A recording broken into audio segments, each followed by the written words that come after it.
Hello everyone, welcome to IFS। जितने भी हमारे IIT जैम के एस्पिरेंट्स हैं, एज वी ऑल नो, फिलहाल चल रहा है हमारा 100 डेज क्वेश्चन चैलेंज। डेली आप लोगों को 5 क्वेश्चंस मिल रहे हैं ऐप में। तो आप सबसे रिक्वेस्ट है कि पहले ऐप में जाएं, क्वेश्चंस को खुद से ट्राई करें, सॉल्व करने की कोशिश करें और देखें कि क्या आपके आंसर सही है या गलत है। उसके बाद ही आके आपको ये वीडियोस देखना है एंड चेक कीजिए कि क्या आपका तरीका मेरा तरीका सेम था या अलग था, किसके मेथड से कम टाइम लग रहा है। हो सकता है कभी आपका मेथड ज़्यादा फास्ट हो सकता है कभी मेरा मेथड बहुत ही ईजी हो।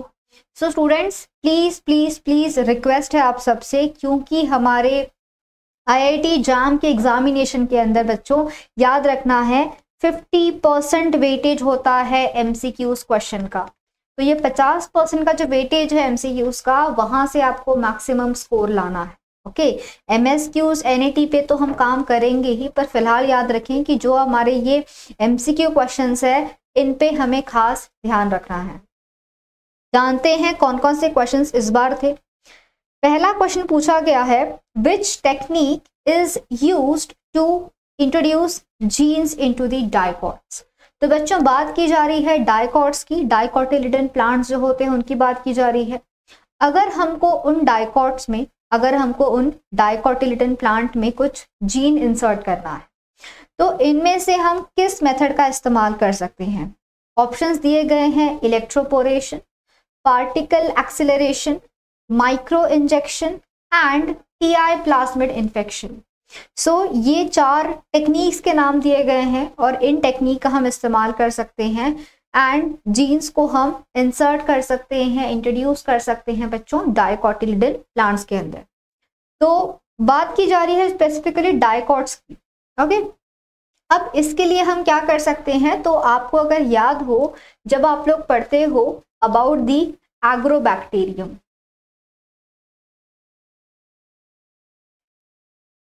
ठीक है, तो ये जो बैक्टीरिया होता है एग्रोबैक्टीरियम ट्यूमिफेसिंस, ये बैक्टीरिया स्पेसिफिकली टारगेट करता है डाइकोटिलिडन प्लांट्स को। और ये जो बैक्टीरिया रहता है इनके पास खुद का क्रोमोसोमल DNA तो रहेगा ही, बट साथ साथ में उनके पास में एक खास प्लाज्मिड रहता है जिसको हम TI प्लाज्मिड बोलते हैं, मतलब कि ट्यूमर इंड्यूसिंग प्लाज्मिड बोला जाता है। तो अगर हमको इन डाइकोटिलिडन प्लांट्स के अंदर इन्फेक्शन कॉज करना है, तो हम क्या कर सकते हैं, हम इस ट्यूमर इंड्यूसिंग प्लाज्मिड को यूज कर सकते हैं। This TI plasmid can be used, ये जो हमारा ट्यूमर इंड्यूसिंग प्लाज्मिड है इसका हम इस्तेमाल कर सकते हैं और इस प्लाज्मिड की हेल्प से जो भी हमारा जीन है उस जीन को हम इंसर्ट करवा सकते हैं बच्चों प्लांट्स के अंदर। ये जो प्लाज्मिड रहता है TI प्लाज्मिड, तो इस प्लाज्मिड में एक पार्ट रहता है जिसको हम बोलते हैं tDNA पार्ट, ठीक है। इस प्लाज्मिड के अंदर एक tDNA का रीजन रहता है, एक ट्रांसफर DNA का रीजन रहता है, और ये वो रीजन है बच्चों जो एक्चुअल में प्लांट्स के अंदर जाता है और जाके प्लांट्स के क्रोमोसोम में इंसर्ट हो जाएगा। मोनोकोटिलिडन्स को ये नहीं कर पाएगा। ओके, मोनोकोटिलिडन के लिए फिर हमको अलग मेथड यूज करना पड़ेगा, बट डाइकॉट्स को डेफिनेटली हमारे ये TI प्लाज्मिड के थ्रू उसमें जीन इंसर्ट किया जा सकता है। Next question, which of the following is true about a circular double strand DNA genome. मतलब कि बात की जा रही है बच्चों एक डबल स्ट्रैंडेड DNA की, और ये DNA कैसा है, तो ये DNA सर्कुलर है, ठीक है। ये DNA कैसा है बच्चों, तो ये DNA circular, that is determined by chemical means to be 21% adenosine. तो हमको बताया गया है कि हमारे पास में एक डबल स्ट्रैंडेड DNA है और उस डबल स्ट्रैंडेड DNA में 21% क्या है, 21% एडिनोसिन है। अब उसके बेसिस पे they have given us various information. Guanosine का नंबर कितना होता है ये यहाँ पे पूछा गया है। अब इसको हम कैसे फिगर आउट करेंगे, तो अगर आपको शारगाफ्स रूल याद है, अगर आपको शारगाफ्स रूल याद है तो इस शारगाफ्स रूल में इस शारगाफ रूल के हिसाब से क्या बोला गया है, number of purines equals to the number of pyrimidines, है ना। इसका मतलब क्या, जितने एडेनिन रहेंगे उतने ही थायमीन होने चाहिए, जितने ग्वानिन है उतने ही साइटोसिन होना चाहिए। इसका मतलब adenine plus guanine equals to thymine plus cytosine. और ये भी हमको इन्फॉर्मेशन है कि ए जो है वो इक्वल रहेगा हमारे थायमीन के और ग्वानिन जो है वो इक्वल रहेगा हमारे साइटोसिन के। अगर आप क्वेश्चन को देखो तो क्या बोला गया है, they have given us detail about the adenosine. अगर एडिनोसिन है 21%, इसका मतलब डीएनए में जो थायमीन है ये भी 21% है। तो इसका मतलब क्या, 100% में से 42% तो ए और टी है। आपके डीएनए में जो 100% बेसिस है, इनमें से हम क्या बोल सकते हैं, तो 42% क्या है बच्चों, तो आप देख सकते हो एडेनिन और थायमीन जो है ये 42% है। इसका मतलब जो ग्वानिन और साइटोसिन है ये कितने बचे, ये होंगे हमारे 58%। और अगर ये 58% है, इसका मतलब एवरी एक एक की वैल्यू कितनी होगी, तो इसको आप 2 से डिवाइड कर लो, 29% आ रहा है ना। So this is 2 2 4 1 8 19। सो क्या है इसका मतलब, इसका मतलब ये है that guanine is 29%, cytosine is also 29%। देख लो आपके ऑप्शन में कहाँ मिल रहा है। तो ऑप्शन नंबर 4 मुझे मिल रहा है that the genome has 29% guanosine and indeed that is the correct answer. So ऐसे क्वेश्चंस आपको घुमा फिरा के पूछे जा सकते हैं, टैबुलर फॉर्म में पूछे जा सकते हैं, तरीका अलग अलग हो सकता है, बट आपको इस एक फॉर्मूला, इस एक कॉन्सेप्ट से ही सवाल को सॉल्व करना है। अगला question, which one of the following statements is not true. इनमें से कौन सा स्टेटमेंट जो है ये सही नहीं है, ठीक है।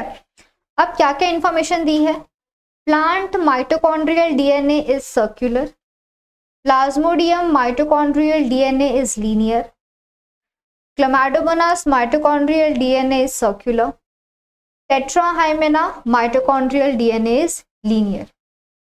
माइटोकॉन्ड्रिया हमको पता है ये एक सेमी ऑटोनॉमस ऑर्गेनल है, कुछ जीन्स ये खुद के डीएनए का यूज करता है और कुछ जीन्स के लिए ये मेन जीनोम पे डिपेंडेंट रहता है, इसलिए हम बोलते हैं माइटोकॉन्ड्रिया को एक semi autonomous organelle.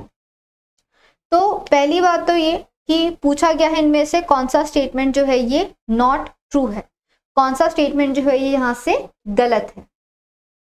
So yes Indeed the Chlamydomonas, इनका जो माइटोकॉन्ड्रियल डीएनए रहता है ये सर्कुलर नहीं होता है बल्कि ये लीनियर होता है। यस वी ऑल से कि माइटोकॉन्ड्रियल डीएनए सर्कुलर नेचर का होता है, बट कुछ एक्सेप्शनल होते हैं बच्चों, ठीक है। कुछ एक्सेप्शनल माइटोकॉन्ड्रिया है, जैसे कि टेट्राहाइमेना में लीनियर है, प्लाज्मोडियम है, क्लैमाइडोमोनास है, इसके अलावा ग्रीन अलगा जो है। तो कुछ कुछ स्पीशीज में हमको लीनियर डीएनए देखने को मिल सकता है माइटोकॉन्ड्रिया का, otherwise it will be circular. So not true पूछा गया, तो option number 4 here is the correct answer. I can understand ये एक ऐसा क्वेश्चन है जो आपको शायद टफ या डिफिकल्ट लगा। अगला question, choose the correct statement about the thermostable DNA polymerase use in the PCR. PCR में जो हम लोग यूज करते हैं thermostable DNA polymerase, more specifically which is known as Taq polymerase.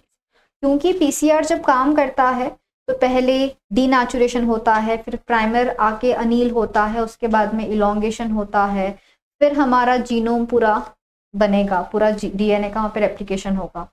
तो बात किया जा रहा है बच्चों पॉलीमरेज चेन रिएक्शन में जो हम एंजाइम का इस्तेमाल करते हैं, क्योंकि उस पीसीआर मशीन का टेम्परेचर बढ़ते चलेगा और क्योंकि टेम्परेचर बढ़ रहा है तो एक ऐसा पॉलीमरेज यूज करना पड़ेगा जिसका जो हाई टेम्परेचर को सर्वाइव कर सके। सो उसी की बात की जा रही है बच्चों। तो देखा जाए तो हमारा जो ये टैक पॉलीमरेज है, ये टैक पॉलीमरेज क्या करता है, तो टैक पॉलीमरेज उस इंक्रीज्ड टेम्परेचर को भी सर्वाइव कर सकता है, ठीक है। सो पूछा गया है कि वो जो थर्मोस्टेबल डीएनए पॉलीमरेज है उसके बारे में कौन सी बात सही है। Taq polymerase has no proof reading activity, और अगर आप पढ़ो Taq polymerase has 3' to 5' exonuclease activity.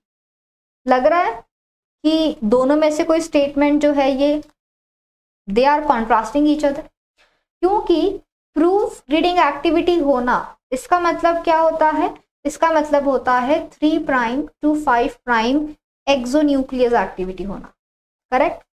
Proof reading activity होना इसका मतलब होता है 3 prime to 5 prime exonuclease activity होना, है ना। अब एस स्टेटमेंट बोल रहा है टैग पॉलीमरेज के पास प्रूफ रीडिंग नहीं है, आर बोल रहा है एक्सोन्यूक्लियस एक्टिविटी, दोनों में से कोई एक स्टेटमेंट तो डेफिनेटली गलत है, दोनों में से कोई एक स्टेटमेंट डेफिनेटली गलत है, ये बात तो आपको यहीं से समझ लेनी चाहिए। कौन सी बात गलत है कि इसके पास में प्रूफ रीडिंग एक्टिविटी होती है, ये बात सही है, इसलिए पीसीआर में हम लोग शॉर्ट स्ट्रेच ऑफ डीएनए को ही रेप्लिकेट करवाते हैं, ज्यादा लॉन्ग स्ट्रेच का इस्तेमाल नहीं किया जाता है। So R statement is incorrect, that is why P Q and S ये सारे स्टेटमेंट्स हमारे बिल्कुल सही स्टेटमेंट्स हैं। Okay, next question, which of the following is the correct nomenclature of a restriction enzyme obtained from the first activity of strain of Escherichia coli. तो पूछा गया है कि इशरीशिया कोलाई से जो हमको रेस्ट्रिक्शन एंजाइम मिला तो उसका करेक्ट नॉमेनक्लेचर कौन सा है, तो उसको हम बोलते हैं बच्चों EcoR1, ठीक है, फर्स्ट एक्टिविटी तो 1 है। So this Escherichia coli restriction enzyme and first, so it is 1. Okay, so I hope the questions are clear to everyone. Daily आपको ऐप में विजिट करना है और ऐप में विजिट करके बच्चों आपको डेली क्वेश्चन सॉल्व करने हैं। You have to visit the website ifasonline.com, वहां जाना है आपको। IIT JAM बायोटेक्नोलॉजी के सिलेक्शन सेक्शन में अगर आप जाओगे वहीं पे आपको क्वेश्चंस मिलने वाले, तो IIT JAM BT को सिलेक्ट कीजिएगा, वहां पे फिर आपको लर्न फ्री में जाना है। लर्न फ्री में जाने के बाद फिर आपको स्कॉलरशिप टेस्ट के अंदर में लाइन से सारे टेस्ट मिल जाएंगे, ठीक है। सो डे 1 से लेके डेली आपके टेस्ट अपलोड हो रहे हैं, जाके उनको जरूर ट्राई करें, देखें कितनी आपकी प्रिपरेशन हुई है। All the very best, a very happy learning.